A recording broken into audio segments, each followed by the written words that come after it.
لا دفتيتني وانت اقول سميه والكون نفسيت وان برباد سميه قالت يا من سيستم برباد اوكي متى لين متى كنت Har'a viidiyoo Sumayyaa argee akkuma jalqaba irratti viidiyoo koo irratti argitanitti Sumayyaan har'a dhukkee kaaste jechuudha. Dhukkee kaaste. Dhukkee kaaste maashaallah baay'ee tokko namatti tola. Dhugaa dubbachuudhaa fi maaliifiini egaa kaleessa dheengaddaa gara mana ishiitti maaf hin deebine maaf namicha kana rakkisti maaliif ijoollee ishii rakkisti jennee raawwannee akkatti dubbataatii turre har'a immoo yoo ishiin intala mana ariitee gaafa manatti eebbisa hedoon maal jedha maaltitti dhaga'a hin gammadamu hin gadda kuni gaafii guddaadha jechuudha namoota baay'eedhaaf innillee maal akka jedhu hin beeku jechuudha dhugaa dubbachuudhaa fi gammachuu agamii akkasatti dhaga'amu bergit akka mana hin jirre dubbateetii jira. እና እኔም ቤኩ ጋር በጭ ሄዱ ገመደ ነቲ ፈካታ ለምን ገመዱ ቀበሲ ማሊፍ ወጀታኔ ኤጋ ከሌሰ ደንገደ ኢሰቱ በርባዳ ቱሪ ቢዮተ ራሲ ፈች ዴሜ መንደረረ ዴሜ ቢየ ገራገራ ትረ ዴሜ በርባዳቲ ቱሪ አከማ ቤክታኒ ሀረሞ ዮ መነት ተርገቱ ማለከ ጅዷን ቤኩ ዱጋ ዱበቹ ዳፈዱ ና ማገማቺ ሰቹዳ Nagaan isiniif haa ta'u akkam jirtu fayyaa qabdu kabajamtoota hordoftoota koo bakka jirtanitti nageenyi rabbii isiniif haa baay'atu hunduma keessaniifu egaa galanni waaqayyoo haa gahu nutis kinoo deebineetii dhufnee jirra isinis naguma keessan jirtu miti baga jiraatanii isiniin jira egaa Sumayyaan har'a jechuudha hedduuta kana gammachiiste egaa dubbiin kun yoo dhugaa taate jechuudha dhugaadhuma namni intala kana mana ariitee dhugumaan achi teessee raawwattee saayidoo eegdi taananii dhugaa waan baay'ee nama gammachiisu jechuudha garuu immoo waan shira biraa yaaddee intala kana mana ariitee shira biraa yaaddi yoo taate hedduu nama gaddisiisa dhugaa dubbachuudha jechuudha tokkoffaa intalittii mana jalaa ariitee lammaffaa immoo isa ittiin taphatti yoo taate nama aarsa jechuudha deebisee ammas immoo intalli inni barbaada deemee akka sagalee irraa dhageenyetti intalli inni barbaada deemee akka gurbaa fidee mucaasa ilmoo sana fidee akka hin dhufnedha kan dubbatamaati jiru because haa ta'u malee mooyyuu akka inni Sumayyaa fi intalittii wal qunnamsiisee akka isaan waliin haasa'an akka taasisuudha deemaa jiru illee dubbataati ture jechuudha bargit Sumayyaan afaan Oromoo dhaga'uu baatte yoo dubbachuu baatte hin dhageetti amma ta'e hin hubatti jechuudha maal akka inni jechaati ture kanaaf iyyuu maashaallah hedduuta kana namatti tola bergit isinis immoo jechuudha akka nama gara manaatti deebi'uudhaaf jedhu akka nama isa taraarabuudhaaf jedhu jechuudha kan ishiin haasa'aatii turte haa ta'u malee waan gara manaatti deebi'uudhaaf jechaa jirtu fakkaata jechuudha dhugaa dubbachuu fi baay'ee nama gammachiisa hedduuta kan gammade dhugaa dubbachuudhaaf jechuudha maaliif namni tokko ilmoo isaa abbaa fi haati iddoo tokko ta'anii gaafa guddifatanii nama gammachiisa jechuudha kanaaf iyyuu rabbii walitti isaan hanaannessu Sumayyaan gaafa akkanatti ilaallu haala gaariirra waan jirtu fakkaatti waan gara manaatti deebi'uudhaa jirtu fakkaatti haasaa ishee irratti gaafa ilaallu jechuudha immoo indee intina yoom dhufe garuu mucaan sun yoom gara kana dhufe bakka ani sooshaal miidiyaa fayyadamaan jiru jechuudha argitanii hin argine amma namni inni gara Itoophiyaa dhufu isaa hin barre jechuudha garuu viidiyoo isaa achi viidiyoo ishee irratti argeeta nan bare akkasuma mooyyuu Roozan illee egaa waan gaarii hojjetaatee jirti kana dura waa'ee Roozaa kana dubbataatii turre Roozan beekaa akkana gootii seedoo jaallachuu dhumaatteeti yookiin immoo waan tokko sarraa barbaaddeeti yookiin immoo maaliif isa rakkisti jennee raawwanne waa baay'ee jechaatii turre jechuudha garuu Roozan akka waan gaarii hojjetaatii jirtu isheerraa mul'ataatii jira haa ta'u malee immoo reershilii Sumayyaa faana akka reershilii qabdu irraa beekameetii jira jechuudha kanuma durayyuu yeroo seedootti dhiyaatatii turte yeroo seedoodha si jaalladheera deebiteellee si jaalladheera jechaanii turte sana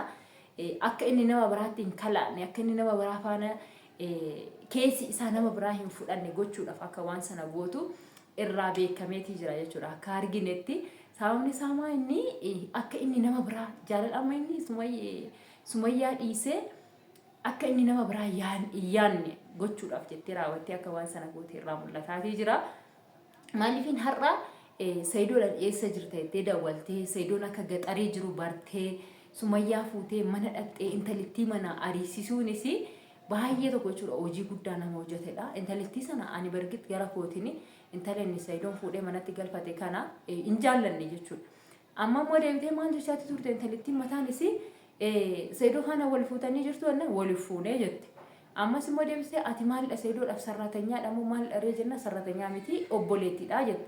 Obboleettii jechuun maali naaf hin galle jechuudha. Gaafii guddaadha. Obboleettii yoo jettu obbola haadhoo miti. Mana tokko keessa bultuu jennaan mana tokko keessa bulaatti. Akkamitti bultuu walum bira bultuu aga ammaatitti maal jedhanii gaafannani cirraa jechuudha. Durbumaa gaafdaa jennaan jette aga ammaatti akkamitti sirraa fudhatin jennaan tiraasa jidduu godhannee bullaatti.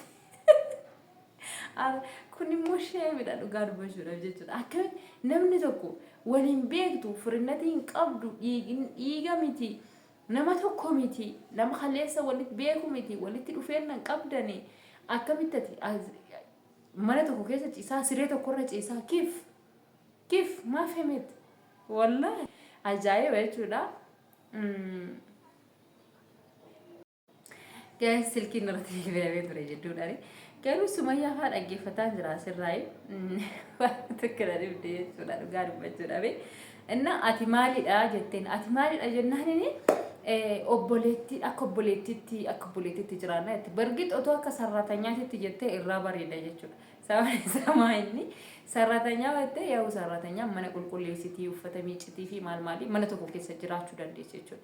Alaayis yookiin immoo mana biraa kireeffamee fi bakka biraatii baatee dhuftee hojjechuu dandeessi. Bargit isiin kun mana keessa jechuudha kan ishiin jiraattu isa hojiin jiraatti keessa dabartee maal jettee algaadhum tokkorra bullaa tiraasii jidduu keessa godhanna nu lamaan gisirani.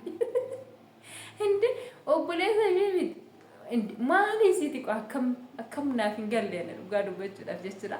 Waan akkanaallee kun diraamadha malee waan ittiin miti. Soogin Sumayyaan har'a jechuudha waanuma ajaa'ibaa hojjettee baay'ee tokko na gammachiiste. Baga akkana gooteen jedhaani gara kan kootiin maalifiini erga keessi isii nama kana faana jiraate erga jaalala nama kanaa qabaatte abbaa ilmoo isiitii waan barbaadde gootee isa faana jiraachuu dandeessi jechuudha. Maalifiini gaabbuu dandeessi namni oggaa meeqa walirraa fagaate amma jarri kun oggaa darbanii jiru erga walirraa fagaatanii jechuudha.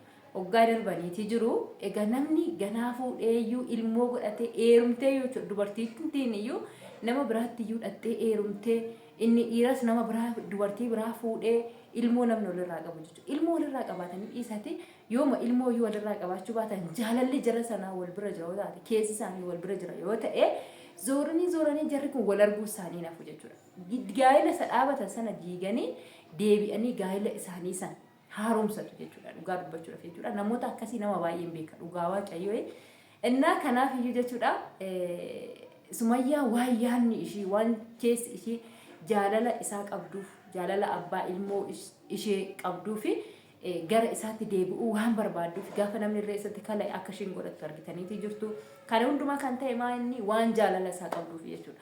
Osoo jaalala isaa qabaachuu baatte kana hundumaa hin gootu waan ta'eef kanaaf iyyuu baga nitittis mana ariitee dhugaadhumaan itti deebite yoo ta'e itti deebitee gaafa isiin immoo dhattee mana keessa dhugaadhumaan dhugaattachi keessa teessee eegdi yoo ta'e Saidoon gaafa dhufu jechuudha. Gaafa ishee manatti argu akkam akka inni ta'u arguudhaaf jechuudha. Keessi koo baay'uma tokko na hawwateera dhugaa waaqayyoo dhuguma mana keessa teessee gaafa ishiin hedduu keessattuu ijoollee isaa qabattee raawwatte innaa ishiin mana isii inni intala isii sana manatti gatee ba'e amma immoo yoo isii mana keessa teessee hedduu akkam ta'a ani hin beeku garuu akkam akka inni ta'u dhugaa dubbachuudhaaf hedduu nama gammachiisa.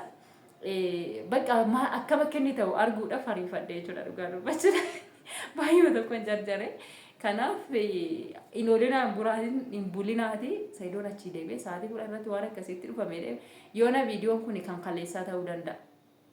Har'a gallakkifame malee viidiyoon kun kan kaleessaa waraabame ta'uu danda'a. Ganaa idiit ta'ee maal jedhee mummuramee maal jedheeti waan ta'eef kan gallakkifamu.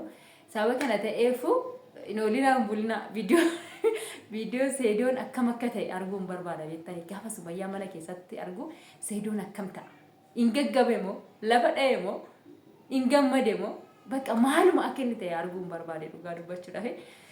Kanaaf hedduu gammadee kanan jira kan nuti gammanne warri kun maal jedhaani gara kan kootiin sinitti haa tolu like share godhaadha. Namoonni haaraan akka carraa ta'e gara chaanala kanaa dhuftan subscribe godhaadha.